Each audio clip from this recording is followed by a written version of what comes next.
ये आकाशवाणी है। कार्यक्रम स्पॉटलाइट में प्रस्तुत है टोक्यो ओलंपिक में भारत की स्वर्णिम सफलता पर वरिष्ठ खेल पत्रकार राकेश राव से आकाशवाणी संवाददाता सिद्धार्थ सिंह की बातचीत। श्रोताओं, आज का दिन भारतीय खेल के इतिहास का स्वर्णिम दिन है, जब हमने टोक्यो ओलंपिक में स्वर्ण पदक जीतकर एक नया अध्याय लिखा है। जैवलिन थ्रो यानी भाला फेंक में आज नीरज चोपड़ा ने सर्वश्रेष्ठ प्रदर्शन करते हुए 87.58 मीटर की दूरी तक भाला फेंककर स्वर्ण पदक देश के नाम किया। And he has let it fly. It's out there. He's not going to bet at what he's already done because he doesn't need to. He is an Olympic champion. Neeraj Chopra, India. कार्यक्रम spotlight में Tokyo Olympic में भारत की स्वर्णिम सफलता पर खास बातचीत के लिए हमारे साथ हैं वरिष्ठ खेल पत्रकार राकेश राव, जो कि टोक्यो ओलंपिक पर बहुत करीब से नजरें बनाए हुए हैं। राकेश, सबसे पहले तो आपको भी ढेर सारी बधाई, क्योंकि इस इवेंट पर हम सबकी नजरें शुरू से थीं और नीरज पदक के बड़े दावेदार माने जा रहे थे। बिल्कुल सही कहा आपने। सबसे पहले तो सुनने वालों को मेरा नमस्कार और आप सबको ये जो स्वर्णिम दिन है इसके लिए मुबारकबाद। और जैसा आपने कहा कि सबसे ज्यादा नीरज से जो हमको उम्मीदें थी, जो पूरे जो एथलेटिक्स कंटिंजेंट था इंडिया का, उसमें अगर कोई एकमात्र ऐसे एक हम लोग सोच रहे थे कि कोई ऐसा हिंदुस्तानी जो वहां जाके जीत के आ सकता है, वो नीरज चोपड़ा ही थे। और इसलिए हो रहा था क्योंकि एक तो उनके एफर्ट जो थे जाने से पहले, उनका जो बेस्ट थ्रो था अगर हम वो देखें तो 88 मीटर से भी ज्यादा उन्होंने फेंका था। और ये जो फील्ड था ये कोई मतलब फुल फील्ड नहीं था इसमें, देखिए, क्योंकि पिछले 1-1.5 साल से जो ये पैंडेमिक के चलते इसमें काफी लोग नहीं भी थे, क्योंकि जो पूरा सीजन था वो थोड़ा डिस्टर्ब हो गया था। और इसमें जो गोल्ड मेडल के जो सबसे प्रबल दावेदार थे वो थे जर्मनी के जोहानेस वेटर, क्योंकि सब लोग ये मान के चल रहे थे कि पहला जो गोल्ड मेडल है वो तो उनके नाम लिख दीजिए आप, बाकी लोग जो हैं वो सिर्फ सिल्वर या ब्रोंज मेडल के लिए हैं। और ये इसलिए कहा जा रहा था क्योंकि जैसे मैंने कहा कि नीरज का जो बेस्ट एफर्ट था वो 88 मीटर्स का था और वेटर ने इसी साल 90 से ऊपर उनके 7 थ्रोज ऑलरेडी रजिस्टर्ड हो चुकी सीजन में। तो आप सोचिए कि जो रेगुलरली 90 के ऊपर फेंक रहे हैं अपना जो जैवलिन फेंक रहे हैं, मेडल तो उनके नाम पे लिखना बिल्कुल जाहिर सी बात थी कि भाई इनके टक्कर का कोई नहीं जी। और लेकिन जैसा हुआ, हमने देखा कि कुछ जो दावेदार थे वो क्वालिफिकेशन में बाहर हो गए। और क्वालिफिकेशन मैं वहां से शुरू करूंगा क्योंकि जिस अंदाज से इन्होंने अपना पहला थ्रो फेंका आज से 4 दिन पहले, और उससे उनके पहले थ्रो में उन्होंने क्वालिफाइंग मार्क्स जो था उससे भी दूर फेंक दिया। उनको फिर दोबारा थ्रो करने की जरूरत नहीं थी, क्योंकि होता क्या है, जैसे जैवलिन के रूल्स कुछ मतलब उसके रूल रहते हैं कि आप क्वालिफाइंग में एक आपका क्वालिफाइंग मार्क होता है, अगर आप वहां पे फेंक देते हैं फिर आपको चिंता नहीं है, आपका प्रवेश जो है गोल्ड मेडल राउंड तक ऑलमोस्ट सर्टेन हो जाता है। बाकी लोग जो है 12 लोग, क्योंकि 2 ग्रुप्स होते हैं, टोटल आपके पास है 32 का 16 में डिवाइड कर दिया जाता है 2 ग्रुप्स में, और इसमें जो टॉप 12 लोग हैं वो फाइनल में जाते हैं। तो फाइनल में उनकी जगह पक्की हो गई, लेकिन काफी उसमें से 2 या 3 ऐसे भी लोग थे जो फाइनल में नहीं पहुंच पाए। तो वो जिनको हम मान के चल रहे थे, जो 89-90 तक थ्रो कर रहे थे, वो भी बाहर हो गए। तो आज जो हमने देखा है वो टॉप 12 जो क्वालिफाइड थे उसमें वेटर भी शामिल थे, लेकिन वेटर का उस दिन का जो थ्रो था वो नंबर 2 पे था, तो सेकेंड प्लेस पे। तो हम सोच रहे थे कि अगर वेटर एक बार फिर अगर अपने बेस्ट थ्रो की तरफ नहीं जा पाते हैं तो उनका चांस। और हुआ यही कि वेटर के आज जो हमने देखे उनका थ्रो जो था वो नीरज का बेस्ट थ्रो या उसका सेकेंड बेस्ट थ्रो के पास भी नहीं आया उनका। और जो जैसे रूल होता है कि 12 में से 3 थ्रो के बाद, जब सबको 3 थ्रो मिल जाते हैं, उसके बाद जो 9, 10, 11, 12 जो नीचे के 4 होते हैं वो अपने आप ही बाहर चले जाते हैं, तो रह जाते हैं सिर्फ 8।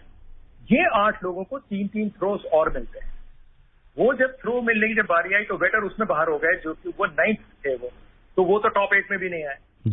उसके बाद जिन्होंने भी थ्रो किया 8, 7, 6, 5, 4, ये सब के सब कोई भी जो थे नीरज के आसपास नहीं आए थ्रो में। और ये बेस्ट चीज ये थी कि मेरे ख्याल से मैंने अपने करियर में कभी मतलब हम लोग ये सोचा करते थे कि एथलेटिक्स जैसे इवेंट में इंडिया का कोई मेडल नहीं है इंडिपेंडेंट इंडिया में। जी। इससे पहले जब भारत को आजादी नहीं मिली थी तो नॉर्मन पिचर्ड के 2 मेडल हैं, लेकिन हम इंडिपेंडेंट इंडिया की बात करते हैं उसमें कोई मेडल नहीं है। तो सोचते थे एक मेडल ही आ जाए, लेकिन आज जब मेडल आया तो क्या आया, सीधा बिल्कुल स्वर्ण पदक, और वो भी अंदाज से। वो कभी किसी के पीछे नहीं, मतलब कोई उनसे आगे नहीं निकला, चाहे वो क्वालिफिकेशन हो या फर्स्ट 12 हो या फर्स्ट 8 हो। कमाल का उनका जलवा आज, और बिल्कुल देखने वाले खुश हो गए होंगे कि इस दमदार प्रदर्शन के बाद मेरे ख्याल से भारतीय एथलेटिक्स में एक नई शुरुआत होनी चाहिए, कि ऐसी मैं उम्मीद रखता हूँ। बिल्कुल राकेश, अगर जैसा कि आपने कहा कि जो आपका आगाज होता है वो आपके अंदाज को बता देता है, तो क्वालिफिकेशन में ही आगाज बता दिया था कि अंदाज जो है वो फाइनल्स में कैसा रहने वाला है। और आज जिस तरीके से अगर हम देखें इस पूरे उसमें, तो नीरज बहुत ही शांत नजर आ रहे थे। जब आप इस तरह के एक दबाव में होते हैं, पूरे देश की नजर आपके ऊपर होती है, या यूं कहें कि पूरे मतलब जिस तरह का उनका पिछला प्रदर्शन था उसे देखते हुए एक बड़े स्ट्रॉन्ग कंटेंडर माने जा रहे थे, उसके बाद एक काम एंड कूलनेस के साथ जब आप वहां पे बेस्ट परफॉर्म करते हो, तो वो चीज नीरज की उसमें देखने को मिल रही थी। और कहीं ना कहीं वही वाली बात है कि जो हम कहते हैं कि जो आपका जो बिहेवियर जो वहां पे था और उसके बाहर था, क्योंकि नीरज का जो व्यक्तित्व अगर हम देखें तो जिस तरह की वो पर्सनालिटी है, उन्होंने इतने आराम से उस थ्रो को किया। उसके बाद हालांकि जो उनका सेकंड में जो बेस्ट था वही उसको कोई भी तोड़ नहीं पाया। इसके बाद वो खुद भी उस रिकॉर्ड को तोड़ नहीं पाए, लेकिन एक जो उनकी जो फिनिशिंग थी उस समय का उनका जो अंतर्मन था, क्या कुछ कहेंगे, क्या रीड किया आपने? देखिए, नीरज के बारे में मैं आपको एक चीज बताऊं कि ये इनका जब अच्छा थ्रो होता है, तब ये जैवलिन के लैंड करने से पहले ही उनको पता लग जाता है कि ये मेरा अच्छा थ्रो है। उनको वो मतलब नापने की जरूरत नहीं कि ये मेरा अच्छा थ्रो है। और इस चीज का इससे बड़ा एग्जाम्पल क्या होगा कि ओलंपिक जैसा स्टेज, वो अपने दूसरे थ्रो पे आते हैं, थ्रो करते हैं, उनका जो रिलीज पॉइंट देखिए आप, अगर आपको याद हो, उन्होंने रिलीज किया, गिर गए नीचे, और उतना ही डिस्टेंस जितना उनको पता है कि मैं अपने बेस्ट एफर्ट के बाद मुझे जितना स्पेस चाहिए उतना ही लिया। लाइन से पहले उनका हाथ रुका, और उसके बाद जब वो जैवलिन हवा में था तभी उन्होंने दोनों हाथ रेज करके ये दुनिया को जाहिर कर दिया कि मुझे पता है कि ये मेरा पहले थ्रो से अच्छा थ्रो है। तो ये एक इंसान का कॉन्फिडेंस है, और स्पोर्ट्स में कॉन्फिडेंस जो रोल प्ले करता है परफॉर्मेंस में या कुछ भी, वो बहुत बड़ा उसका एक रोल है। तो ये जो हमने देखा आज, ये क्योंकि देखिए काफी सारे हमारे इंडियन एथलीट्स हैं जब वो अपने परफॉर्म करते हैं, हमको अपने ड्राइंग रूम में बैठ के देखने का जो अवसर है वो मिलता नहीं है। इसी तरह एथलेटिक्स एक ऐसा इवेंट है जिसमें वो जब compete करते हैं, चाहे वो वर्ल्ड चैंपियनशिप हो, गोल्डन लीग हो, ये हमको देखने को नहीं मिला। लेकिन हाँ, काफी लोग ये चीज भूल जाते हैं कि ये कॉमनवेल्थ गेम्स के गोल्ड मेडलिस्ट हैं, एशियन गेम्स के गोल्ड मेडलिस्ट हैं, और आज ओलंपिक गेम्स के गोल्ड मेडलिस्ट हैं। तो इनको कम से कम बड़े स्टेज पे परफॉर्म करने का एक अनुभव है और गोल्ड जीतने का अनुभव है। लेकिन इस फील्ड में जीतना और एक्सपेक्टेशंस के साथ, इतने एक्सपेक्टेशंस थे इनसे कि एथलेटिक्स में और कोई फेवरेट हो ना हो, नीरज से उम्मीद है।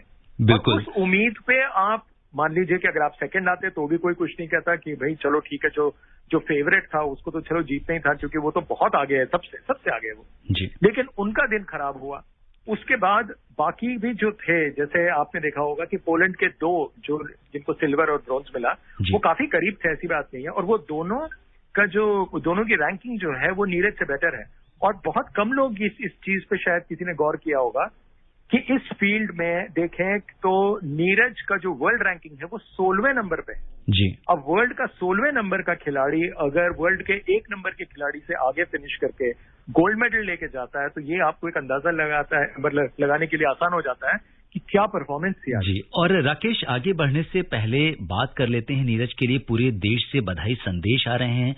राष्ट्रपति रामनाथ कोविंद ने अपने बधाई संदेश में कहा कि नीरज ने ट्रैक एंड फील्ड में स्वर्ण जीतकर इतिहास रच दिया है। प्रधानमंत्री नरेंद्र मोदी ने नीरज को बधाई दी और उनसे फोन पर बात की। नीरज जी नमस्ते, और बहुत बहुत बधाई आपको। आज ओलंपिक समापन की दिशा में जा रहा है और आपने देश को खुश कर दिया। हाँ, बस वही ताकि बस ये मेरा लास्ट है, सबसे लास्ट ये है कि मैं इंडिया से, तो बस अच्छा करना है। और गोल्ड जीतना वो तो बहुत बड़ी की बात है, बहुत अच्छा लगा। और मुझे लगता है कि सभी जो अपने भारत जो लोग देख रहे थे उनकी बहुत दुआएं और उनका सपोर्ट था पीछे से इतने ज्यादा लोगों का, तो शायद उसी ने मुझे यहाँ पे आज बताया है।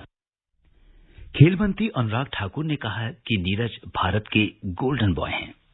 ओलंपिक इतिहास में आज भारत ने पहली बार इतिहास बनाया जहां एक और नीरज चोपड़ा ने शानदार प्रदर्शन करके स्वर्ण पदक जीता है। मैं अपनी ओर से उनको बहुत बहुत बधाई देता हूं, शुभकामनाएं देता हूं। 135 करोड़ भारतीयों का दिल भी जीता है, स्वर्ण पदक भी जीता है और आने वाले खिलाड़ियों के लिए एक प्रेरणा के स्रोत भी बने हैं। नीरज के अब तक के सफर पर अगर एक नजर डालें तो 24 दिसंबर 1997 को पानीपत हरियाणा में नीरज का जन्म हुआ और उन्होंने अभावों और चुनौतियों के बीच अपनी यात्रा शुरू करी थी। इन सब चुनौतियों के बाद भी नीरज ने हार नहीं मानी और वो कर दिखाया जो दूसरों के लिए मिसाल बन गया। नीरज के पिता सतीश कुमार चोपड़ा ने आकाशवाणी समाचार के साथ खास बातचीत में जब ये प्रतियोगिता होने वाली थी उससे पहले नीरज की स्वर्णिम जीत के लिए शुभकामनाएं दी थी। मैं नीरज चोपड़ा का पापा सतीश कुमार चोपड़ा बोल रहा हूं। आकाशवाणी समाचार के माध्यम से मैं नीरज को पूरे परिवार की ओर से शुभकामनाएं और आशीर्वाद देता हूं कि वो ओलंपिक में अच्छा प्रदर्शन करे, देश के लिए मेडल लाए और देश का नाम रोशन करे। जय हिंद, जय भारत। राकेश, ओलंपिक के सफर में हमने अब तक का सर्वश्रेष्ठ प्रदर्शन करते हुए 7 पदक जीता है, जिसमें 1 स्वर्ण, 2 रजत और 4 कांस्य पदक शामिल हैं। इस स्वर्णिम सफर पर आपकी क्या टिप्पणी है? देखिए, जब ये टीम यहाँ से जा रही थी तब लोग कह रहे थे कि क्या ये इंडिया का बेस्ट एवर परफॉर्मेंस हो सकता है। आज हम कह सकते हैं कि हाँ, ये बेस्ट एवर परफॉर्मेंस है। और लोगों ने ये कहा कि क्या हम जितने मेडल, हमारी जो उम्मीदें थी, कितने लोग कह रहे थे कि 10 मेडल आएंगे, 12 मेडल आएंगे। 10-12 मेडल तब आते जब हमारे अगर शूटर्स और आर्चर्स भी टारगेट पे होते तो डेफिनेटली आते हमारे। तो इसमें एक चीज तो यह है कि जो परफॉर्मेंस लेवल्स हैं वो इम्प्रूव हुई हैं। कुछ हमको मतलब कुछ लोग ऐसे भी हैं इनमें जिनसे हमने उम्मीदें की थी गोल्ड मेडल की, क्योंकि वो दोनों वर्ल्ड नंबर 1 थे। जैसे अमित थे, अमित का एक हम लोग सोच रहे थे कि बॉक्सिंग में एक मेडल आएगा, दिनेश से मेडल कर रहे थे कि रेसलिंग में मेडल आएगा। ये 2 लोग हमारे पास वर्ल्ड नंबर 1 ऑलरेडी थे जिनसे मेडल नहीं आया। कोई बात नहीं, लेकिन जितने भी लोगों ने मेहनत की, जैसे हमारी परफॉर्मेंसेज हैं, मैं भी मेडल तो खैर अपनी जगह है ही हैं, लेकिन इसके अलावा हमारे परफॉर्मेंसेज कुछ बहुत अच्छी आई हैं। जैसे अगर आप हॉकी में देखें तो विमेन्स टीम का 4th आना और उन्होंने ऑस्ट्रेलिया जैसी टीम को एक नॉकआउट मैच में हराया, बहुत बड़ी बात है। उसमें फिर आप देखें अदिति अशोक, उनकी परफॉर्मेंस अगर आप लें, वर्ल्ड की 200 नंबर की खिलाड़ी हैं, वो वर्ल्ड नंबर 1 और पहले के एक वर्ल्ड नंबर 1 और फिर जापान की जो एक टॉप जो प्लेयर हैं उनके 3 वही इनसे आगे आई और ये खुद 4थे नंबर पे आई। मेडल बड़े हाथों से निकल गया इनके, लेकिन गोल्फ जैसे गेम में जैसे उन्होंने परफॉर्म किया, 200 नंबर की प्लेयर को कोई भी टॉप 4 में नहीं उम्मीद करता। उन्होंने सारी उम्मीदें बिल्कुल जो बोलने चाहिए कि जिन्होंने भी अटकलें लगाई थी कि उनका कोई चांस नहीं है, उनको ये दिखाया है कि गोल्फ में ये हो सकता है और हम एक हिंदुस्तानी होते हुए हम ये कर सकते हैं। ऐसे बहुत सारे ऐसे परफॉर्मेंसेज हैं। जैसे अगर आप बैडमिंटन में लेके चलें कि जैसे कि हमारे जो एक डबल्स टीम जो थी, डबल्स टीम से उम्मीदें नहीं थी, लेकिन उन्होंने जिस वर्ल्ड नंबर 3 की जोड़ी को हराया उसको आगे चल के गोल्ड मेडल मिला। वो पूरे टूर्नामेंट में सिर्फ एक मैच हारे और वो भी इंडियन से। तो ये सारी परफॉर्मेंस है जो काफी जगह शायद दब जाएंगी मेडल के नाम पे, लेकिन मेरे ख्याल से मेडल के अलावा जो कुछ परफॉर्मेंसेस हैं, मेडल की तो परफॉर्मेंस अच्छी है। जी बिल्कुल राकेश, समय थोड़ा कम है, लेकिन जिस तरीके से ये जो आज का स्वर्णिम दिन है हमारे देश का, और आज जो नीरज ने जो देश के लिए किया है, और मुझे लगता है कि इससे कहीं जो हमारे देश के युवा जो बडिंग प्लेयर्स हैं उन्हें खेलों में आगे आने की प्रेरणा मिलेगी। हमसे चर्चा करने के लिए आपका बहुत बहुत धन्यवाद और आभार। बहुत बहुत शुक्रिया सिद्धार्थ। अभी आप सुन रहे थे टोक्यो ओलंपिक में भारत की स्वर्णिम सफलता पर वरिष्ठ खेल पत्रकार राकेश राव से आकाशवाणी संवाददाता सिद्धार्थ सिंह की बातचीत। ये कार्यक्रम आकाशवाणी के समाचार सेवा प्रभाग द्वारा प्रस्तुत किया गया। इसे आप हमारे mobile app news on AIR और YouTube channel news on AIR official पर भी सुन सकते हैं। इस कार्यक्रम के संबंध में अपनी प्रतिक्रिया आप हमें ईमेल कर सकते हैं। पता है AIRNSDtalks@gmail.com। ये कार्यक्रम फिर से सुनने के लिए लॉग ऑन करें हमारे